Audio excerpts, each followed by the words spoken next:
Brésilien, le ballon piqué, Sergio Roberto, marque incroyable, 6-1 pour le Barça, un miracle, une légende, jamais vu. Yeah, né, t'assures là, bouge né, accélère, yeah! Ouah, les Toys, vous assurez trop sur la piste. Ouah, qu'est-ce qu'ils savent faire la fête, eux, c'est du délire, hein. Ouah, yeah! Allez les gars, ouah! Il est quelle heure là? Oh là là, stop, il est tard là maintenant, ça suffit. Né, tu vas t'entraîner, c'est plus le moment de danser, là maintenant faut aller s'entraîner, travailler. Les Toys, vous rentrez chez vous et vous verrez Né ce soir, ça suffit les gars, maintenant faut y aller. Hein, parce que moi aussi, il faut que je travaille un peu. Bonjour à toutes et à tous, vous connaissez Neymar? Oui, vous connaissez Neymar, mais les Toys, vous connaissez les Toys? Non, vous connaissez pas les Toys? Waouh, vous allez voir, ils savent faire la fête, c'est du délire, ça bouge comme nulle part sur la scène, Ibiza, Paris, machin. Vous allez voir Verratti à côté, c'est rien, c'est un rigolo, il sait pas faire la fête, Verratti à côté, mais ça n'a rien à voir, là on est passé dans une dimension, mais tout autre. Alors oui, vous avez cru à un moment donné, quand vous avez vu l'entrée, le générique de cette vidéo, vous vous êtes dit, oh là là, lui, il va nous gonfler encore là, avec la remontada, ça fait 4-5 mois qu'on nous en parle, là, maintenant ça suffit, hein. Non, je vais pas vous parler de la remontada, même si la remontada est concernée par tout cela. Vous avez vu ce que vous avez vécu là en quelques secondes, c'est ce qu'a vécu le Paris Saint-Germain là depuis la remontada du mois de mars dernier, c'est-à-dire qu'ils sont passés d'une dépression où plus personne, on voyait plus de supporters avec le maillot du Paris Saint-Germain, limite ils se cachaient chez eux, ils osaient pas sortir dans la rue, etc. Et en 4 mois, là, tout le monde porte le maillot du PSG, le jaune, Neymar, même ceux qui ne supportent pas le PSG, c'est devenu du délire. Vous avez vu en 4 mois comment les choses se sont inversées et comment ça a été complètement, littéralement balayé, ça s'est transformé, la remontada, tout ça, on a oublié, désormais c'est Neymar, yeah, samba, et on ne pense plus qu'à ça. Oui, le Qatar a vécu vraiment une grande désillusion. Vous imaginez un pays comme le Qatar qui met autant de millions pour travailler son image de marque et se prendre la pire branlée que le football n'ait jamais connue. C'était pas possible, c'était pas acceptable pour l'émir du Qatar. Donc il fallait frapper un grand coup. Et le grand coup, et le seul vraiment grand coup qui pouvait être fait, c'est Neymar. Alors certes, il a coûté 222 millions d'euros. Et là, on a sorti tous les clichés classiques qu'on sort dans notre pays quand on parle d'argent.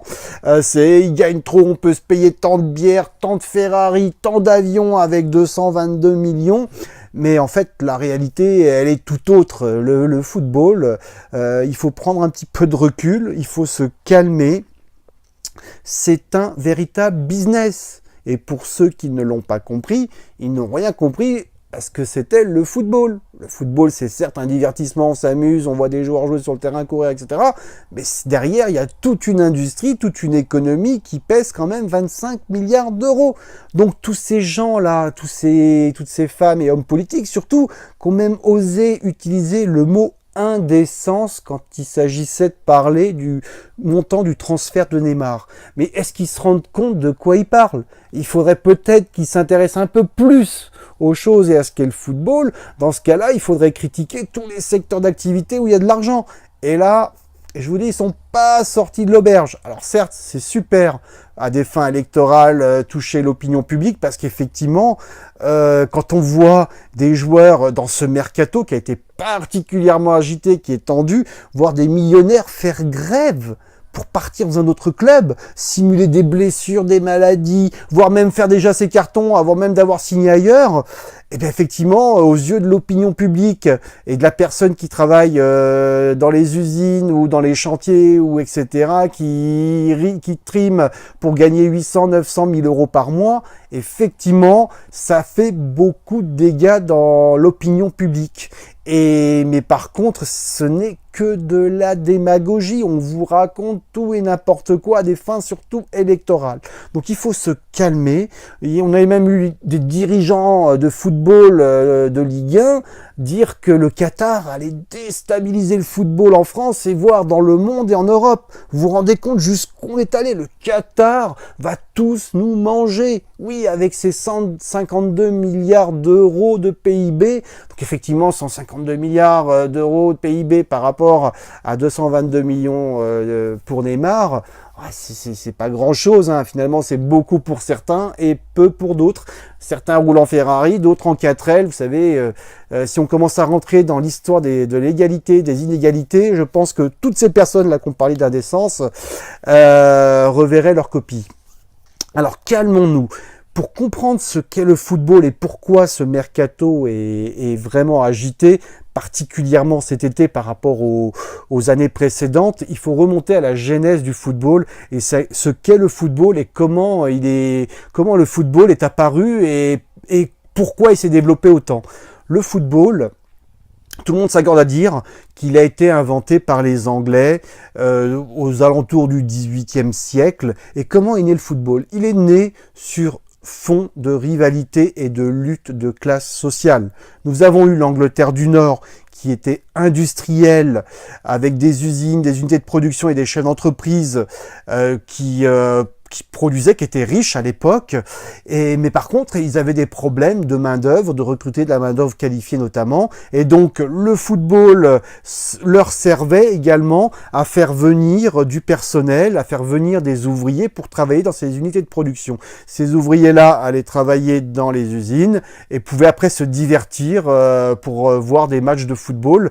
Et les joueurs également étaient recrutés en étant employés par ces sociétés-là qui étaient propriétaires de clubs et qui travaillaient pour l'entreprise. Certes, ils travaillaient pas comme les autres, mais ils travaillaient parce qu'ils s'entraînaient aussi à côté.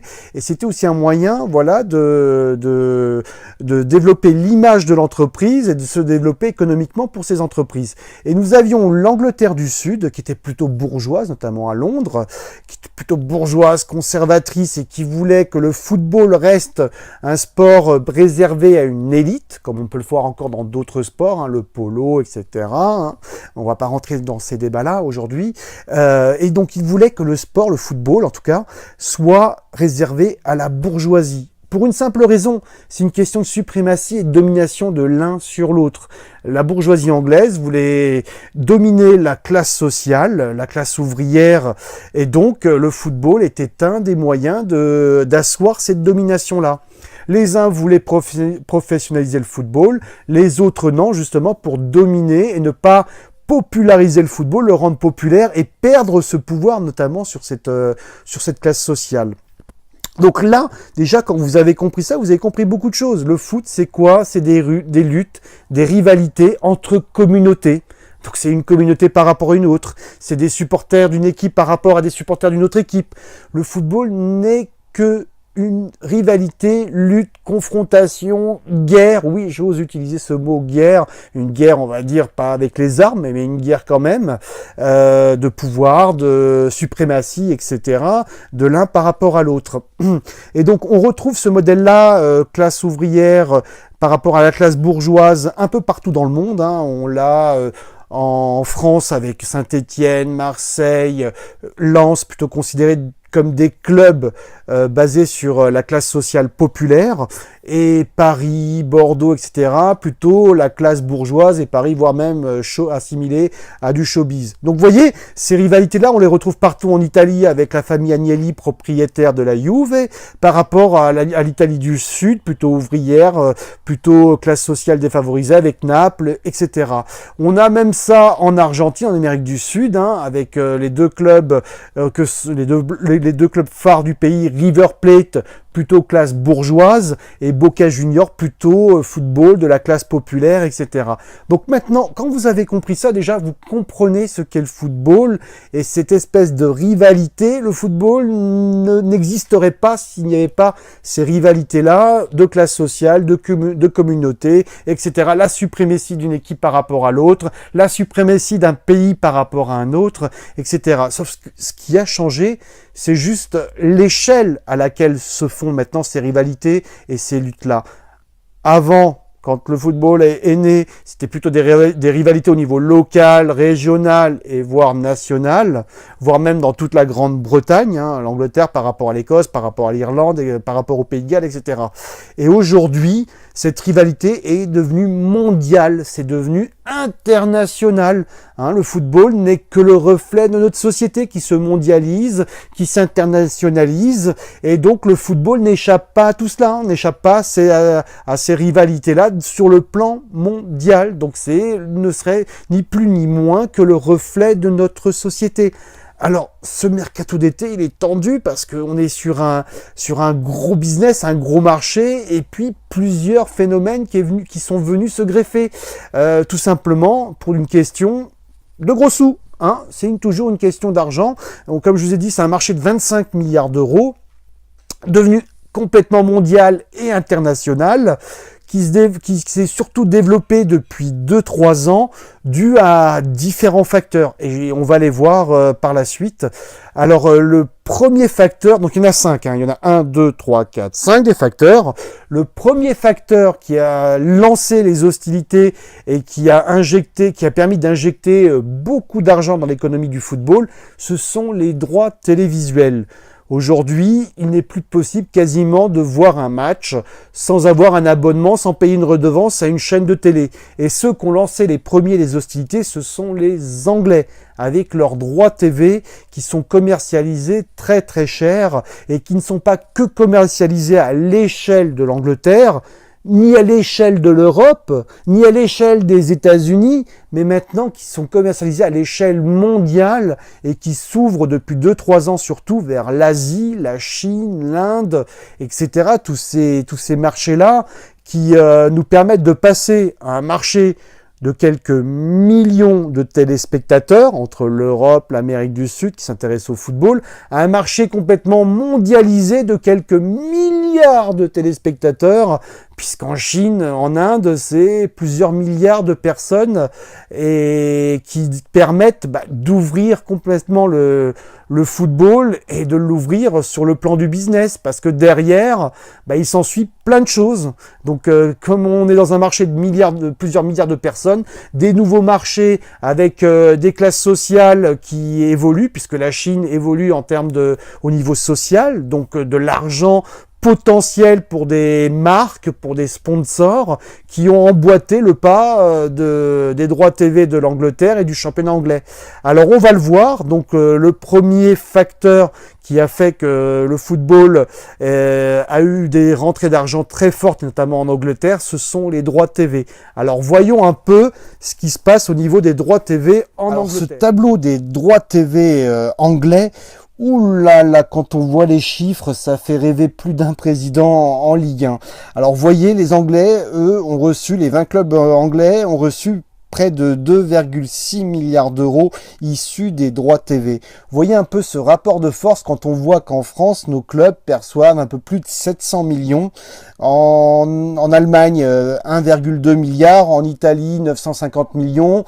En Espagne, à peu près 1 milliard. Donc, vous voyez un peu le rapport de force qui s'est installé, qui est complètement disparate entre les Anglais et les autres, et notamment avec le championnat de France qui est à la traîne par rapport aux autres championnats en Europe. Quand on regarde Chelsea a reçu près de 170 millions d'euros issus des droits TV. Le dernier, Sunderland, donc qui joue maintenant en 2e division anglaise, a reçu près de 100 millions d'euros. Quand on voit que le PSG, qui est le club qui a reçu le plus au niveau des droits TV en France, c'est 57,6 millions d'euros, c'est quasiment la moitié du dernier du championnat d'Angleterre. Donc après, quand on vous dit que le PSG déséquilibre le football en Europe, eh bien on vous ment, on vous dit pas la vérité, on vous donne pas tous les éléments et les chiffres, on vous lance comme ça des termes, mais en fait quand on regarde de plus près, ce n'est pas la réalité des choses. Donc Chelsea, 170 millions d'euros, eh bien ils peuvent s'offrir des joueurs, les payer bien plus cher que les autres clubs en en Europe, en dehors du championnat d'Angleterre. Et donc, ça fait monter les prix, ça fait flamber les prix, puisqu'ils sont prêts à mettre beaucoup plus que les autres. Donc, ça place la barre beaucoup plus haute que ce que les autres clubs en Europe pourraient s'offrir. Et c'est pour ça qu'on a vu arriver dans le championnat anglais des joueurs, des défenseurs maintenant, payés par Manchester City, des latéraux avec Benjamin Mendy qui est arrivé de Monaco pour 57 millions d'euros, Kyle Walker qui a été payé 51 millions d'euros par City. Ce sont des tarifs qu'on voyait pour des très très bons attaquants il y a quelques années en Europe. Donc voilà, mais pour autant les Anglais, les clubs anglais n'ont pas fait flamber les prix dans ce mercato. Le joueur le plus cher c'est Lukaku à Manchester United pour 85 millions d'euros. Après nous avons Morata pour 62 à Chelsea. Donc voilà, les Anglais n'ont pas vraiment fait flamber quand même ce mercato. Ils ont plutôt acheté, ils ont essayé de constituer des équipes un peu plus solides et acheter intelligent, payer certes un peu cher, mais pas non plus faire flamber les prix comme ils l'ont fait l'année dernière avec Pogba à 105 millions d'euros. Donc là, vous voyez, le rapport de force entre les Anglais et les autres est complètement déséquilibré. Alors pourquoi les Anglais ont réussi à avoir des droits TV aussi chers? Déjà parce que sur le marché domestique, ils ont réussi à obtenir des prix de la part des diffuseurs BT et Sky, mais parce que ces diffuseurs-là ont fait le jeu de la Ligue de football professionnel en Angleterre pour aller chercher de nouveaux marchés, pas forcément pour le marché anglais, mais pour aller vendre leurs droits TV sur des nouveaux marchés en Asie, en Chine, en Inde, où ils exportent leur football et ils l'exportent très bien et très très cher, puisque les Chinois achètent les droits de la première ligue extrêmement cher, mais en retour également ils cherchent à avoir des compensations, et vous allez voir après par la suite pourquoi les Chinois ont acheté des droits TV du championnat d'anglais aussi cher, parce que derrière ils ont une petite idée derrière la tête pour également être un acteur majeur du football. Donc vous voyez, voilà, c'est les Anglais, premiers à arriver, premiers à avoir développé des nouveaux marchés, qui maintenant ont suscité aussi de l'intérêt, et le modèle est recopié dans les autres championnats, puisque les Allemands, les Italiens, les Espagnols et maintenant également la Ligue 1 essayent également d'aller pénétrer ces nouveaux marchés, l'Asie, la Chine, l'Inde, parce que on s'est rendu compte en fait que le football était plutôt là-bas sur le plan du business, sur le plan commercial, et qui va aussi toucher tout un pan de l'économie au niveau du sponsoring, des droits d'image, etc. Ce ne sont pas que des droits TV qui sont en jeu, et on va le voir par la suite pourquoi. Oh là là là là, 2,6 milliards d'euros, mais qu'est-ce qu'ils vont faire avec tout ça, les Anglais? C'est du délire, c'est du jamais vu, c'est inouï. Mais attends, c'est pas le Qatar? C'est les Anglais? Non, on nous aurait menti comme ça, à ce point-là. On m'a dit que c'était le Qatar. Alors que là, on me dit, les Anglais, droit TV, 2,6 milliards d'euros. Mais vous imaginez ce que c'est, les Anglais, mais ça peut pas être eux quand même. Ils ont inventé le football, ils nous l'ont fait aimer, ils nous l'ont introduit dans nos pays partout dans le monde pour nous revendre leur championnat. Waouh, putain, ils sont trop forts ces Anglais, ils nous ont enfumés, mais grave, mais c'est un truc de fou, un pays qui a inventé le football, qui a gagné la Coupe du Monde chez eux en 1966, et on n'a rien vu venir. Oh là là là là là là, mais c'est pas possible, c'est le Qatar forcément, c'est pas les Anglais, il faut que je cherche là, il faut que je creuse. Et quand je creuse en fait, et oui, je me rends bien compte que les Anglais, ils ont été visionnaires et ils ont vu avant tout le monde qu'il y avait un énorme business autour du football. Et ils ont bien été aidés par les diffuseurs BT et Sky qui ont surpayé des droits TV, qui ont joué le jeu certes, parce que je suis certain qu'en termes de chiffre d'affaires liés aux abonnements pour regarder un match de football, ils n'y s'y retrouvent pas du tout vu les prix. Parce qu'en Angleterre, on le voit, on regarde très peu les matchs à la télévision, les gens vont au stade, autour du stade, dans les cafés, etc. Ils regardent les matchs dans les bistrots, dans les bars, dans les pubs où ils se réunissent pour boire un coup. mais pas forcément pour regarder un match de foot chez eux.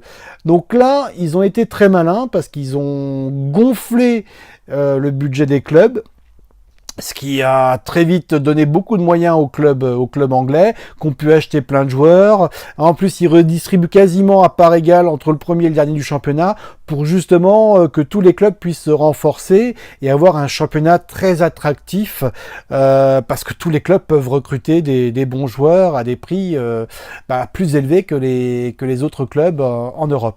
Donc là, ils ont été vraiment très très très bons et notamment quand ils ont revendu tous ces droits dernièrement en Chine où ça a été surévalué, surpayé par les Chinois. Mais les Chinois, eux, vous pensez qu'ils sont stupides? Ils ont réfléchi. Ils se sont dit, ok, vous les Anglais, là, on va vous donner de l'argent pour vos droits de TV, là, mais en retour, on veut notre part de gâteau. Parce que notre président, là, il nous a mis la pression.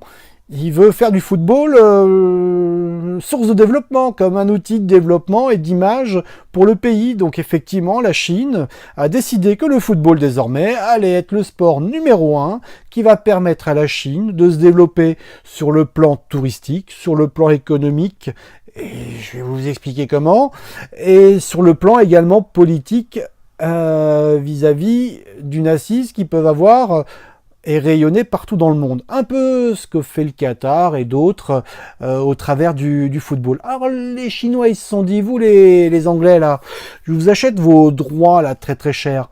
Mais moi, ce que je veux en retour, c'est certaines choses. Alors ils ont prévu leur truc. Tout d'abord, ils ont enclenché le premier niveau de la fusée. Ce qu'ils ont fait, parce que les Chinois, eux, quand ils se lancent dans un domaine, ils y vont pas comme ça pour essayer en ordre dispersé. Non, non, non, c'est une directive du gouvernement, du président, et après tout le monde se met en ordre de marche et tout le monde y va à fond les caisses, quoi. Alors la première chose qu'ils ont faite pour essayer d'avoir une certaine assise et une certaine légitimité dans le domaine du football, c'est qu'ils ont essayé de recréer un championnat chez eux en Chine en recrutant des joueurs et en les payant très très cher, hein, puisqu'on a vu Didier Drogba, Anelka, etc. arriver pour des salaires de 20 millions d'euros par an, qui était complètement hallucinant à ce moment-là.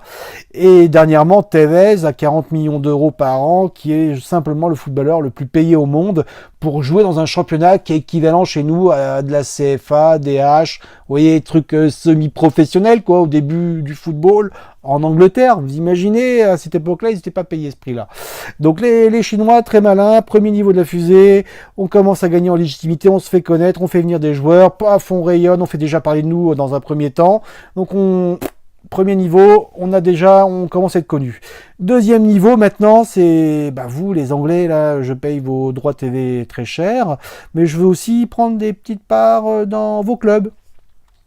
Et puis après, ça s'est répandu dans d'autres pays, sur d'autres continents également. Et là, je vais vous montrer tous les clubs qui appartiennent en partie ou dans sa totalité à des propriétaires chinois, soit des entreprises semi-étatiques, etc. Mais toujours derrière, sous contrôle de l'État et du président chinois. Parce qu'attention, en Chine, vous pouvez faire du business, mais il faut aussi travailler avec le président et le gouvernement, sinon ça ne marche pas. Alors voyons tous les clubs dans lesquels les Chinois sont présents. Alors, voyons voir un peu ce que font les Chinois dans le football là, parce que c'est jamais très très clair, on n'a jamais vraiment une vue globale. Ah oui, effectivement, waouh, on se rend compte qu'ils sont partout en fait, ces Chinois. Ils ont 9 clubs anglais, 5 clubs espagnols avec l'Atlético de Madrid, 4 clubs français dont Lyon où ils ont 20% du capital du club de Jean-Michel Aulas, au Portugal, aux Pays-Bas, en République tchèque, voire même au Brésil, la Mecque du football. Alors là, franchement, ils ont fait fort, hein. En Australie, et aussi surtout en Italie avec les 2 clubs de Milan, Parme, mais surtout au Milan AC où ils ont apparemment, d'après ce qu'on a comme info, ils ont pris le contrôle de la globalité du Milan AC, mais c'est un peu une nébuleuse parce que connaissant Berlusconi, il a peut-être essayé de faire un truc à l'envers, on sait pas trop, mais en tout cas ce qu'on sait, c'est que le Milan AC, grâce à ses capitaux chinois, eh bien, a injecté 200 millions dans son mercato d'été. Et oui, le Milan AC qui n'était plus présent sur le mercato depuis 5 à 8 ans même, eh bien là, en un seul mercato, ils ont injecté 200 millions d'euros. Alors, pourquoi les Chinois font ça? Mais ils sont tombés sur la tête. C'est pas le football leur sport, c'est le ping-pong, les arts martiaux. Eh bien oui, non, effectivement, les Chinois, le football, ils en ont un petit peu rien à faire. Eux, ce qui les intéresse, c'est le développement touristique, c'est le développement économique également au travers de ces clubs-là, et je vous expliquerai un peu plus tard comment. Mais surtout, c'est l'objectif qu'a fixé le président chinois, c'est d'obtenir la Coupe du Monde en 2030 ou en 2034. Alors comment l'obtenir? Parce qu'il faut convaincre toutes ces instances du football qui votent. Et bien là, en étant présent dans plein de clubs un peu partout, ils sont en prise directe avec les fédérations de ces pays-là, qui eux-mêmes sont en prise directe avec les instances du football de la FIFA. Donc quelque part, au travers du lobbying qui va être fait avec les clubs dans lesquels ils sont présents, eh bien ils vont pouvoir derrière gagner des voix, obtenir des adhésions de la part de fédérations et peut-être obtenir ce qu'ils cherchent, la Coupe du Monde 2030 ou 2034. Eh bien là, moi je dis bravo les Chinois, parce que là vraiment vous avez fait fort. Et en plus c'est légal, il n'y a rien d'illégal, c'est simplement du lobbying comme on peut le voir partout dans le monde. Et il faut dire qu'ils ont vraiment mis les moyens pour l'obtenir, cette Coupe du Monde. Et là, franchement, je ne vois pas comment la Chine n'aurait pas la Coupe du Monde. Ou alors, ça va être un séisme, un cataclysme, parce que s'ils se retirent de tous ces clubs-là, je vous dis pas le marasme sur le plan du football. Alors nous venons de voir le deuxième étage de la fusée chinoise. Désormais, nous allons aborder le troisième et dernier étage de la fusée chinoise en route pour la planète football. Et ce volet-là, il est crucial, il est politique. Comme on peut voir, nous avons vu apparaître de nouveaux sponsors UEFA et FIFA, et notamment Hisense. Vous l'avez peut-être pas remarqué lors de l'Euro 2016, mais Hisense est une entreprise chinoise qui commercialise et qui fabrique surtout et qui commercialise des produits calés sur les produits Samsung. Hein. C'est exactement la même chose que Samsung en termes de design. Ce qui change, c'est ce qu'il y a à l'intérieur des produits et les performances des produits. Mais Hisense, voilà, est partenaire de la Coupe du Monde en Russie 2018. Mais on a d'autres entreprises chinoises également partenaires de la FIFA avec Vivo, qui est un distributeur de produits via internet et quelques boutiques, on va dire, mais plutôt en Asie. Également Vanda Group, hein, qui est une société dans le domaine de l'immobilier et du tourisme, qui est également actionnaire de l'Atlético de Madrid, qui est un partenaire majeur de la FIFA. Donc vous voyez là, les entreprises chinoises sont devenues des partenaires commerciaux des instances internationales du football que sont la FIFA.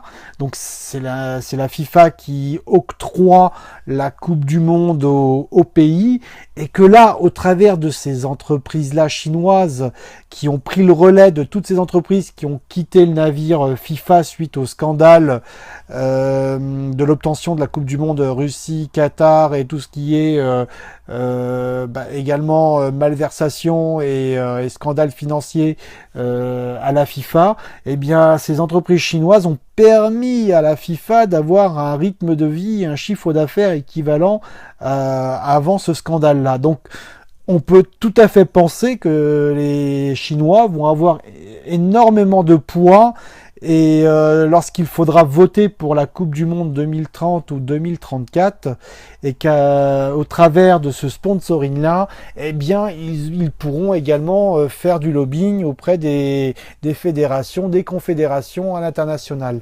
Alors l'autre aspect, ce pourquoi les entreprises chinoises également investissent dans les clubs un peu partout dans le monde, c'est comme on peut le voir, les Chinois ne se contentent plus d'être des sous-traitants de grandes marques de produits blancs, comme on dit, donc tout ce qui a trait à la cuisine, les frigidaires, etc., les produits bruns, tout ce qui est télé, électronique.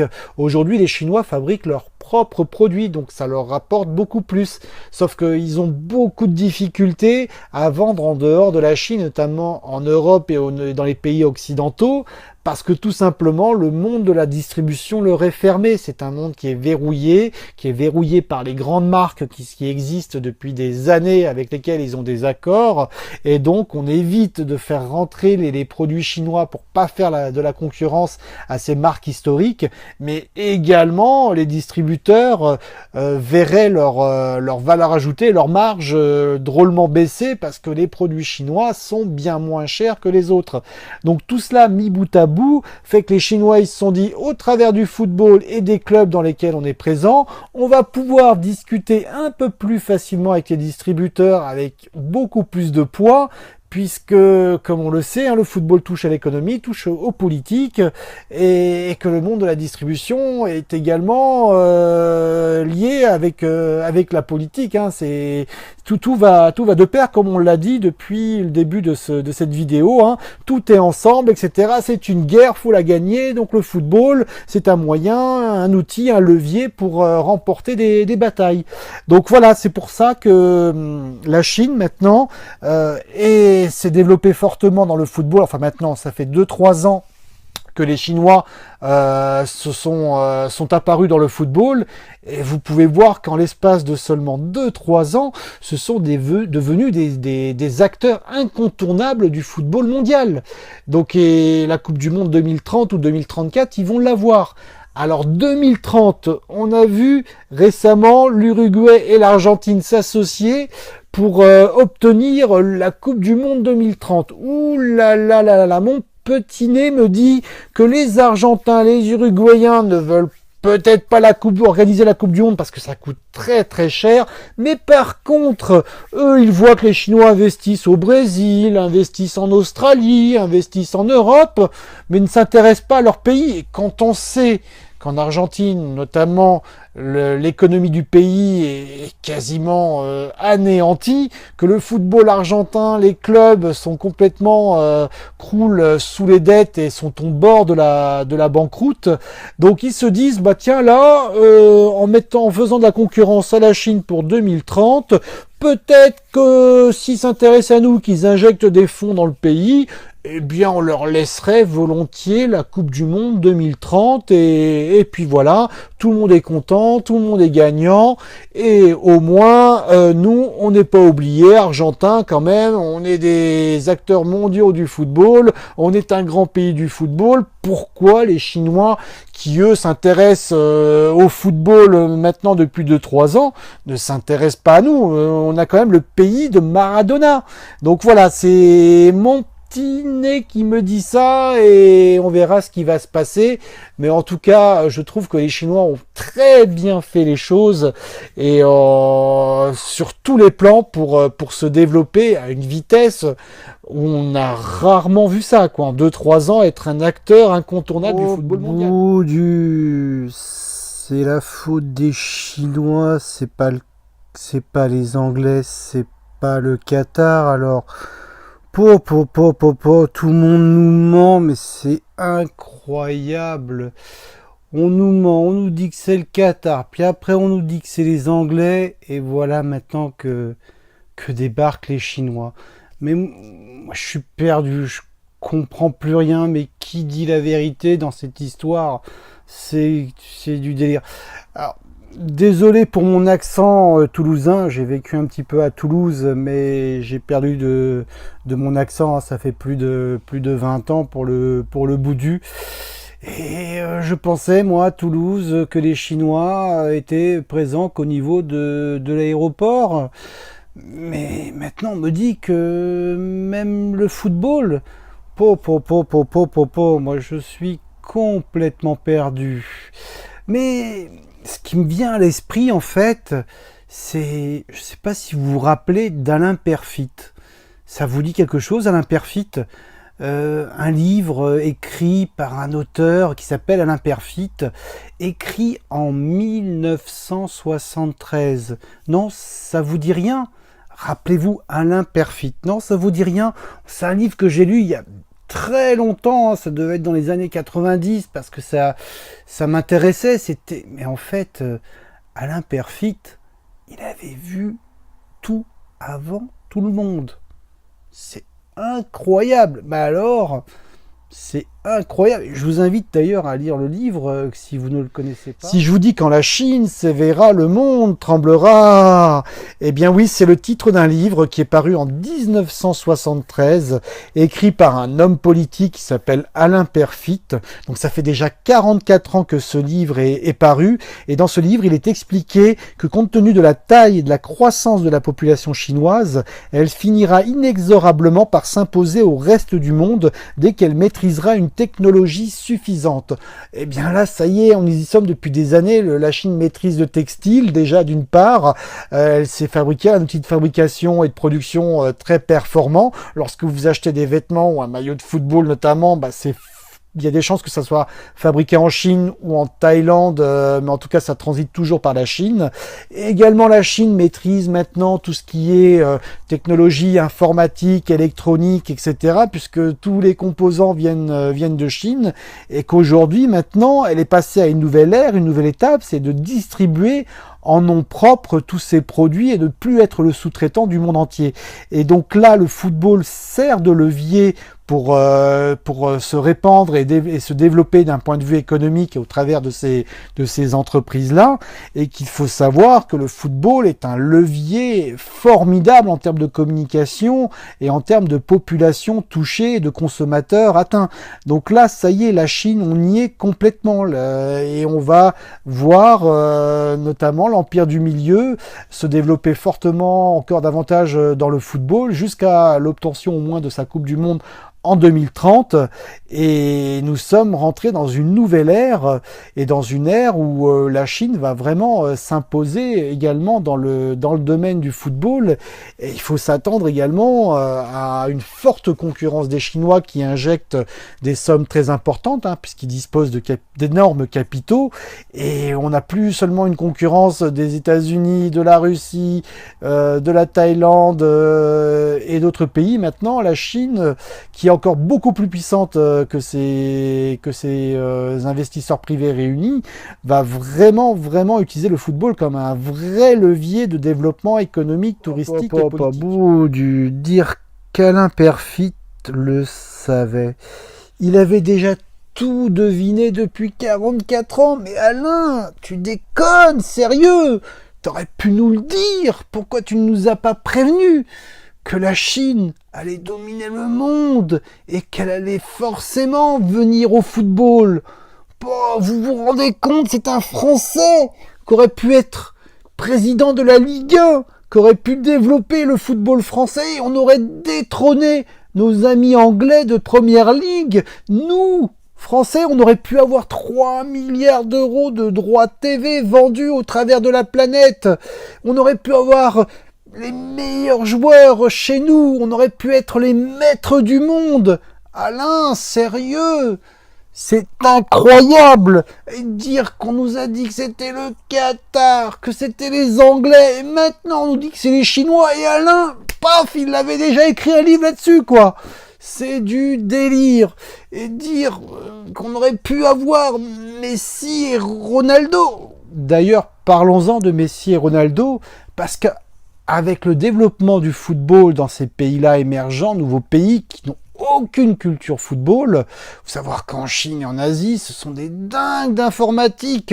Ils ont tous d'électronique, ils ont tous des téléphones aussi grands que des ordinateurs. Ils sont constamment en train de faire des choses sur leur téléphone, d'envoyer des mails, de recevoir des textos, de surfer, et puis surtout de jouer. Ce sont des joueurs, les Asiatiques. Ils jouent, c'est des gamers, ils jouent énormément, etc. Ils passent leur temps à jouer à des jeux électroniques. Et pour eux, le football, eh bien, c'est la console de jeu. C'est FIFA, c'est tout ça. Donc, on sait ce que c'est, la console de jeu. Vous prenez un joueur, et avec ce joueur-là, vous dribblez toute l'équipe adverse, et vous marquez des buts, et vous gagnez vos matchs. Sauf que le vrai football, c'est pas forcément ça. Mais pour les Asiatiques, c'est ça. Alors, il se trouve que les Espagnols, Eh ben, ils ont les deux meilleurs, ils ont Ronaldo et ils ont Messi. Et donc, ils ont bien marketé le truc, le classico en tête de gondole, Messi, Ronaldo qui se tirent la bourre. Bon, après, il faut dire que les deux hommes, depuis 10 ans, ils enquillent les buts, c'est 50, 60, 70 buts, jusqu'à 80, 90 buts dans la saison. Donc, c'est vraiment le joueur rêvé pour un Asiatique qui ne voit que le football par des statistiques, combien de buts, combien de passes, combien de tacles, etc. Et pour lui, le football se résume à sa plus simple expression par l'individualisme et donc qui pousse aussi effectivement ce type de joueur à avoir une emprise de plus en plus importante dans les clubs. Et c'est là où le danger également peut nous guetter, parce que finalement le football se résume à quoi? Souliers d'or, ballon d'or, salaire d'or, hein. Forcément, tout est en or dans le football maintenant. Et c'est là où le danger nous guette, justement, parce que ce football qui est basé sur des individualités plutôt que sur le collectif, qui se développe de plus en plus, hein, et Neymar en est également un très très bon exemple, et permettra certainement au PSG de s'ouvrir des marchés en Asie et en Chine, ça c'est indéniable, mais est-ce que le football c'est vraiment ça? Est-ce que on considère encore comme un sport collectif ou comme un sport de tête de gondole? Là c'est vraiment encore la question à se poser, mais en tout cas grâce à ces deux monstres-là, hein, les Messi, les Ronaldo, eh bien les droits TV d'Espagnols ont pu être vendus relativement, on va dire, c'est pas comme les Anglais, mais ils ont pu au moins vendre des droits TV en Chine et en Asie relativement chers, contrairement à ce qu'ils auraient eu s'ils n'avaient pas eu ces deux joueurs-là. Et ça, c'est un phénomène qui se répand de plus en plus en allant chercher ces nouveaux marchés. Il faut le savoir. Donc là, le football également peut aller à sa perte, hein, parce que il faut savoir que lorsque le joueur est plus fort que le club, eh bien, ça peut mal tourner tout cela, avec tous les effets pervers qu'il peut y avoir. Donc voilà, donc c'était juste pour vous dire que le football s'individualise de plus en plus, qu'il faut avoir sa tête de gondole, hein. C'est ce qu'a fait le Paris Saint-Germain avec Neymar, pour augmenter le chiffre d'affaires, le budget, aller chercher de nouveaux marchés, vendre des maillots, etc. Parce qu'il faut savoir, les maillots sont fabriqués en Chine, mais ils sont également achetés par des Chinois, parce que forcément ils sont ou des Asiatiques, parce qu'ils sont plus nombreux tout simplement par rapport à nous Européens.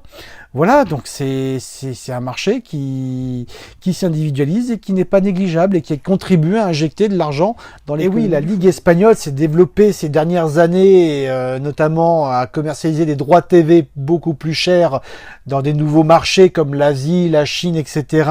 Grâce notamment à deux joueurs qui sont les têtes de gondole, hein, que sont Messi et Ronaldo.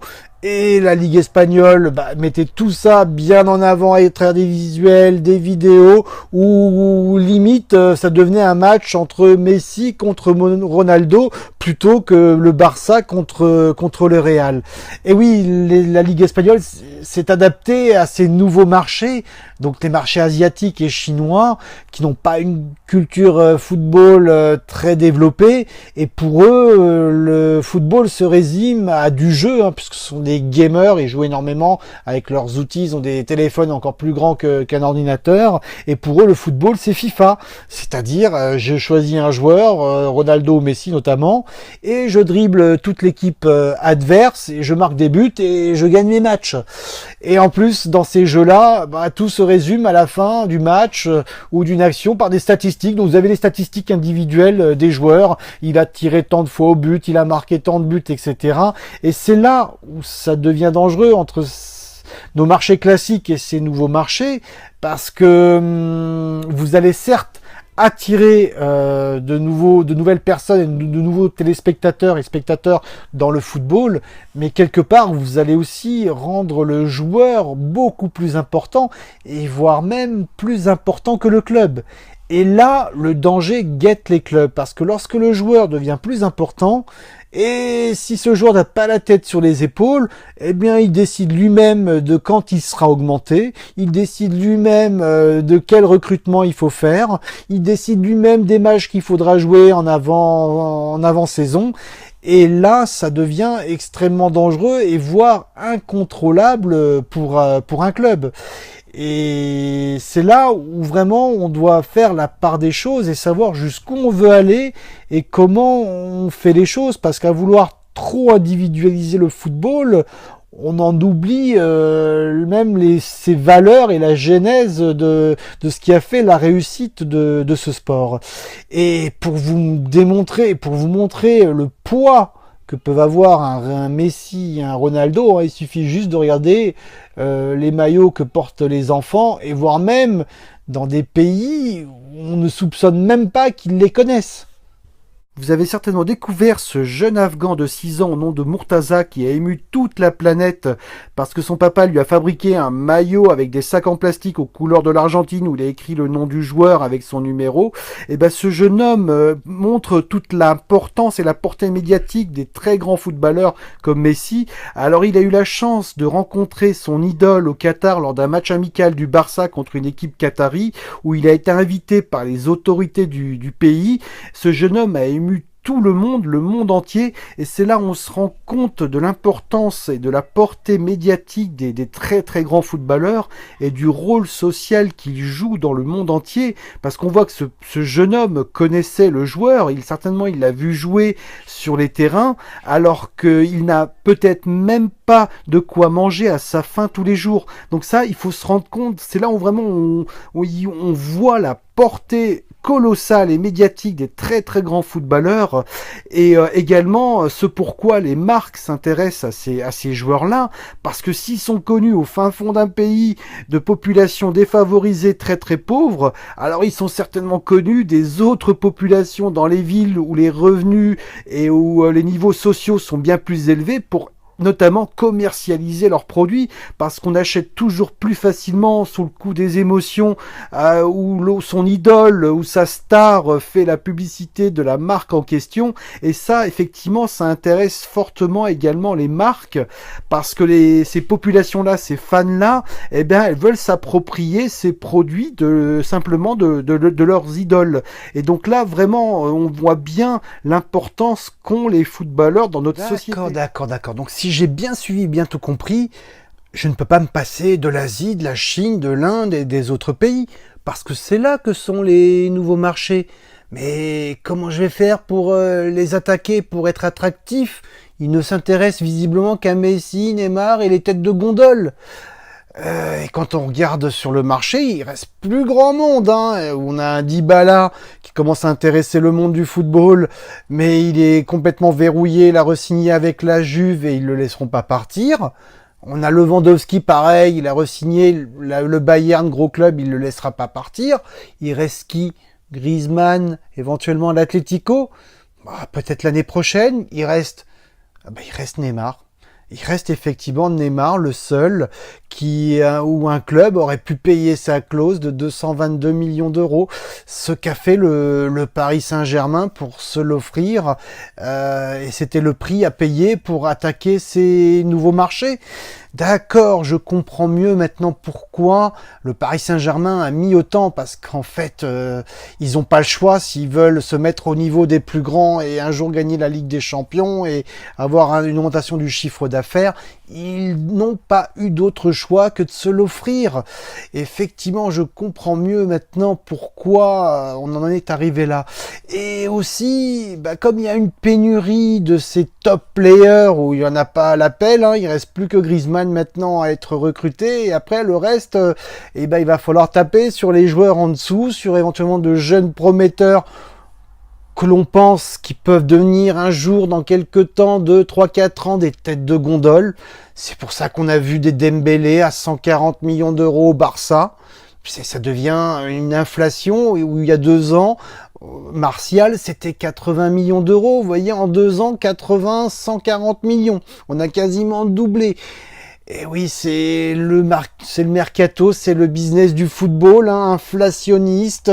Comme en bourse, un jour une action vaut 2 euros, le lendemain elle peut en avoir 4, et quelques temps après, plus qu'1 euro. Effectivement, on est dans un marché libéral et libéré, et c'est à celui qui va tirer le premier, qui va mettre les moyens pour s'offrir les joueurs, ou qui va avoir du nez pour recruter les meilleurs jeunes qui restent. Donc on a Asensio qui va re-signer avec le Real Madrid et qui ne le lâchera pas.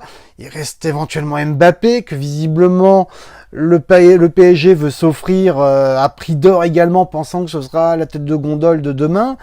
Effectivement, je comprends mieux pourquoi les tarifs des joueurs de seconde catégorie ont pris autant d'ampleur.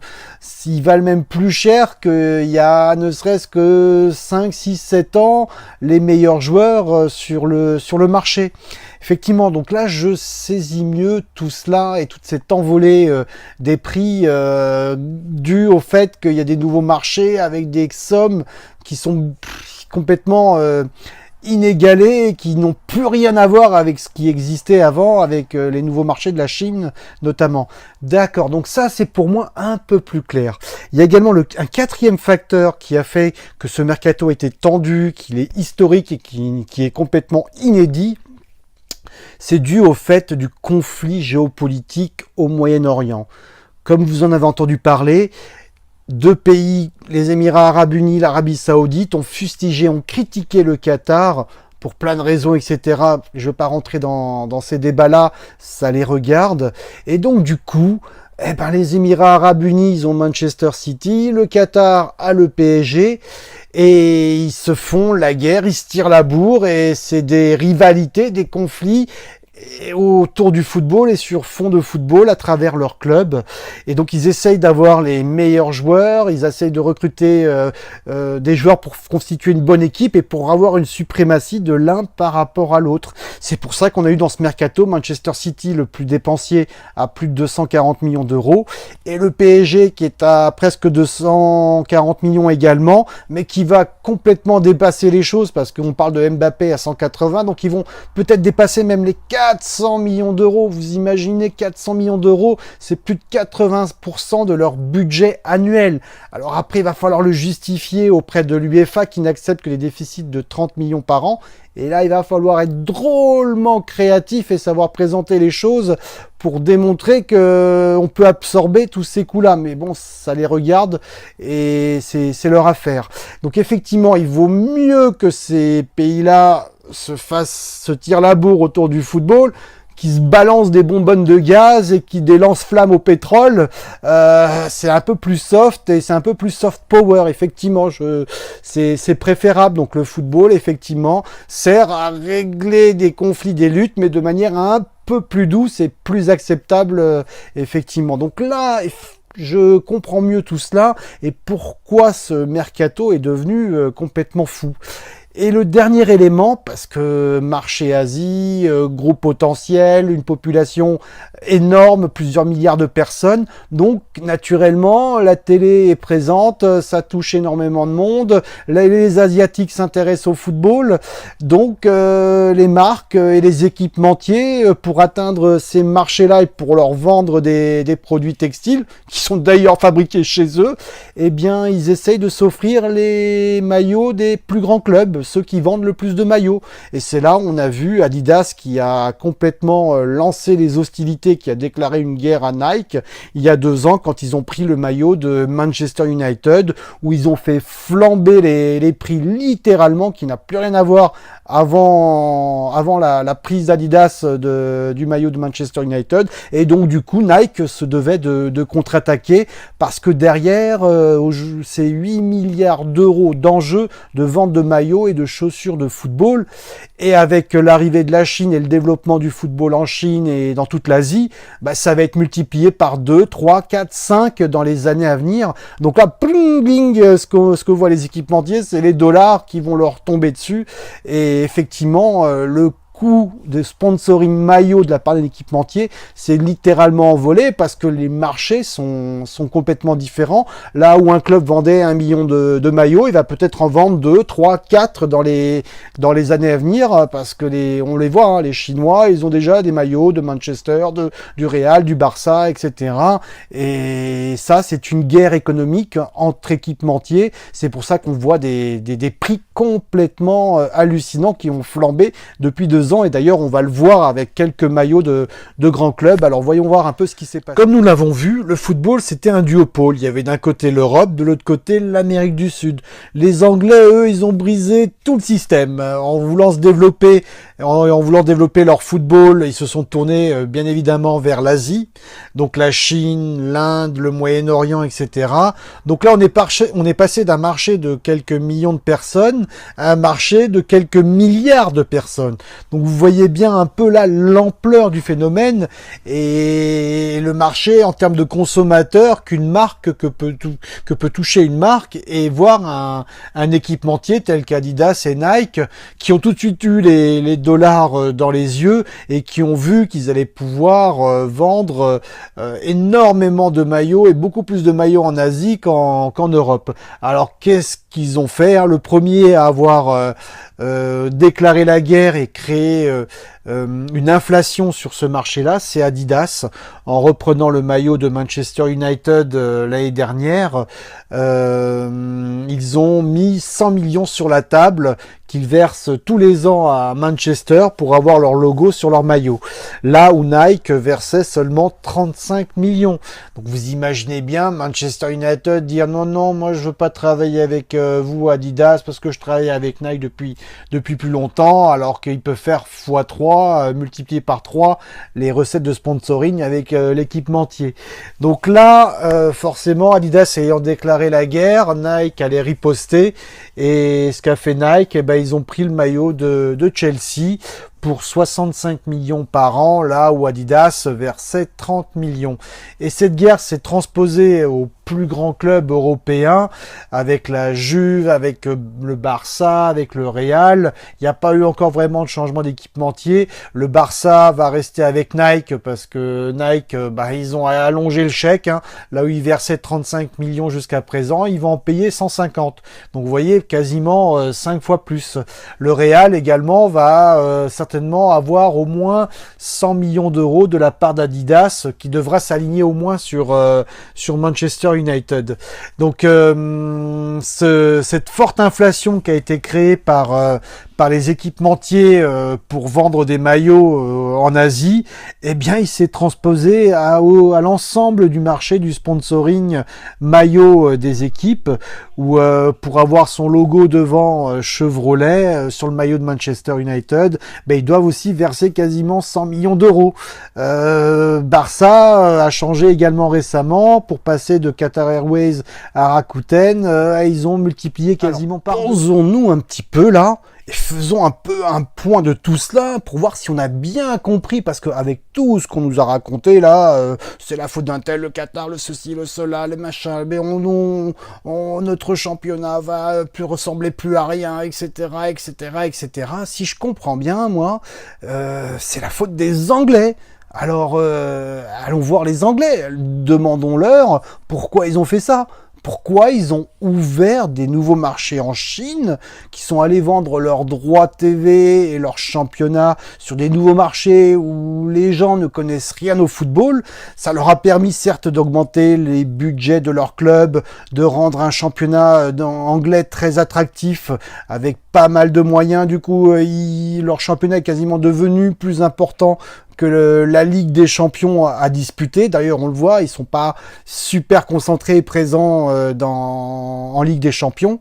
Donc c'est aussi la faute des Chinois, parce que eux, ils nous ont ouvert leurs portes. Ils veulent en retour qu'on leur ouvre les nôtres. Donc ils achètent nos clubs à des fins de développement économique, touristique et politique. Ces clubs-là voient des rentrées d'argent injectées du jour au lendemain comme ça, de plusieurs millions d'euros. Ils ont des nouveaux moyens. Donc ils achètent aussi des joueurs plus chers par rapport aux clubs qui n'ont pas d'investisseurs chinois et donc du coup moins de moyens. Eux, ils peuvent s'offrir des joueurs de seconde, troisième, quatrième catégorie plus chers. Donc ça crée aussi un déséquilibre par rapport aux clubs dits de moyenne catégorie. Donc ça, ces Chinois, vraiment, là, on les a pas vus venir, hein, parce qu'ils nous ont ouvert les portes, mais on pensait pas qu'il fallait qu'on leur ouvre les nôtres, hein, on n'a pas eu le choix. C'est la faute du Moyen-Orient, avec leur crise, là, qu'est-ce qui nous embête, là, avec leur crise, et maintenant, ça se répercute dans le football, où ils investissent pour une question de suprématie. Et puis, c'est la faute des équipementiers. Les Nike, Adidas, là, ils veulent aussi leur part du gâteau. En Chine, plusieurs millions d'euros, plusieurs millions de personnes. Donc, du coup, ils veulent vendre leurs maillots. Faut s'offrir les plus grands clubs qui vendent le plus de maillots. Mais pour ça, il faut mettre les moyens parce qu'il y a une guerre déclarée entre les deux plus grands équipementiers. Et puis, enfin, c'est la faute des top players. Ces têtes de gondole, ils sont pas assez nombreux. Il y a beaucoup de clubs qui les veulent, mais ils sont pas assez nombreux. Donc du coup, ils deviennent très très chers, mais les clubs ne veulent pas les vendre. Du coup, ça fait monter tous les prix des joueurs de catégorie plus basse, hein, les secondes catégories, les seconds couteaux, on va dire, et les jeunes joueurs qui prennent une valeur aujourd'hui inimaginable il y a 3 ans. 140 millions d'Embélé, mais qui l'aurait acheté il y a 3 ans, ne serait-ce que 70 millions. Aujourd'hui, c'est 140, voilà, c'est comme ça le football.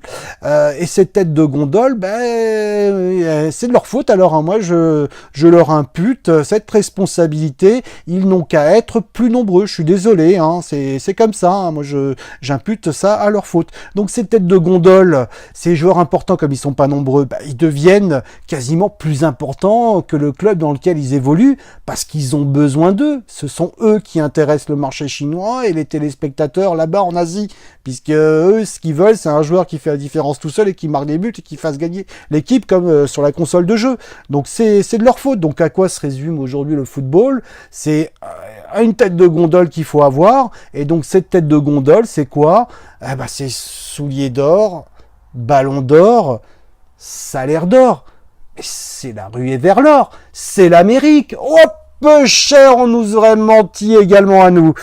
Et oui, hein, ce football, ce n'est qu'une lutte, hein, et les luttes et des guerres et des conflits, etc. Et tous les coups sont permis, hein, c'est l'équivalent d'un marché en bourse. Hein, lorsqu'une action en bourse doit monter, il faut qu'il y ait peu d'actions et beaucoup d'acheteurs, ce qui fait que l'action prend de la valeur. S'il y a très peu d'acheteurs mais beaucoup d'actions, l'action baisse. Voilà, après c'est à chacun de voir comment il veut, où il veut mettre le curseur. C'est comme l'immobilier, hein, ça vous parle, l'immobilier. Plus il y a de biens en vente, moins ils sont chers. Plus les biens sont rares, et plus ils sont chers. Voilà, ça vous donne un petit peu un exemple de ce qu'est le mercato et le business du football. Comme vous l'avez compris, c'est un business complètement mondialisé. Aujourd'hui, les clubs qui veulent s'en sortir et qui veulent évoluer, qui ne veulent pas mourir à petit feu, doivent intégrer cette mondialisation. Alors après, cette mondialisation, elle peut se faire de différentes façons. Est-ce qu'il faut faire rentrer des capitaux de l'extérieur, etc. parce que du coup, on maîtrise plus vraiment notre économie de football, voire même notre économie. Donc vous voyez, il y a un juste milieu à trouver, c'est pas facile, hein. Aujourd'hui, on est dans un football en complète mouvance, en perpétuel changement, et chacun cherche son modèle économique et sa stabilité pour pas perturber complètement son championnat, parce que vous imaginez tous ces nouveaux investisseurs qui arrivent, si du jour au lendemain ils s'en vont, ça devient catastrophique, hein, le football. Ça deviendrait catastrophique et il irait à sa perte. Donc il y a vraiment, faut se poser la question vraiment de quand on ouvre, comment on ouvre, parce que il y a un moment donné, c'est comme une bulle spéculative sur les marchés en bourse, etc., hein, avec les subprimes aux États-Unis. Un jour ou l'autre, ça pète, hein, faut le savoir. Donc voilà, donc si vous avez aimé, voire pas aimé, c'est pas grave. N'hésitez pas à aller sur notre page Facebook, F comme Facebook, ou sur Twitter, T comme Twitter, hein. Les deux c'est Socio Football, un socio comme un socio de club en Espagne notamment. Ou vous pouvez aller sur notre site web sociofootball.com et lire les différents articles. Tout ce que je vous ai dit là, vous le retrouverez dans plusieurs articles, aucun qui sera réuni parce qu'il y a trop de choses à dire. Et je vous dis à bientôt pour une nouvelle vidéo sur une autre thématique. Vous allez voir, c'est pas mal, je pense. Et je vous dis bye bye, à bientôt.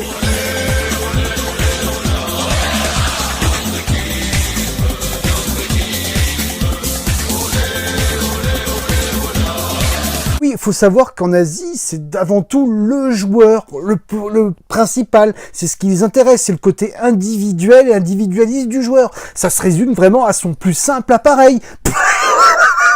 Son plus simple appareil, qu'est-ce que je raconte là? N'importe quoi. Bon alors, qu'est-ce qu'il fout là? J'ai chaud là, j'en peux plus. Antoine, on enchaîne là parce que il fait chaud là. Hein.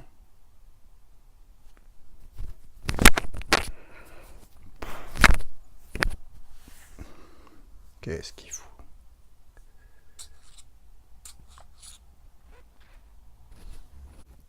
Putain, ouais, né, vas-y, né, bouge, yeah. Et vous les toys, allez-y, bouge. C'est quoi ce mon toy? C'est pas possible. Je vais pas y arriver. Oh, boudu. Non, Antoine, sérieux, c'est nul là. C'est nul. Non, sérieux, c'est nul. Moi, sinon je dis bout du con et ça va être plus simple. Hein. Tu vas voir, ça va pas être compliqué. C'est un peu plus vulgaire, mais ok. Bon, on recommence. Et sérieusement, faut le faire correctement parce que les Toulousains, ils vont nous flinguer sur Facebook. Mais tu les connais pas, toi, les Occitans. Hein. Ils rigolent pas avec cela, quoi. Allez. Si vous avez aimé tout ce que vous avez vu là dans cette petite vidéo, bah, n'hésitez pas, même si vous n'avez pas aimé d'ailleurs, n'hésitez pas à nous mettre un petit commentaire sur notre page Facebook. Oh, toi tu te marres, hein. Non mais toi t'as le meilleur rôle de toute façon, tu te marres toi. Facebook, voilà, je sais le dire. Facebook, Twitter, Facebook. Allez, on va recommencer. De toute façon c'est la fin des haricots. Hein. Il est temps que ça se termine, hein, moi je te le dis. Hein. Allez, Facebook. Écrivez-nous sur F comme Facebook. D'accord, F comme Facebook. On va y arriver. C'est la fin. J'ai chaud, j'en peux plus. Allez, c'est parti. Concentre-toi.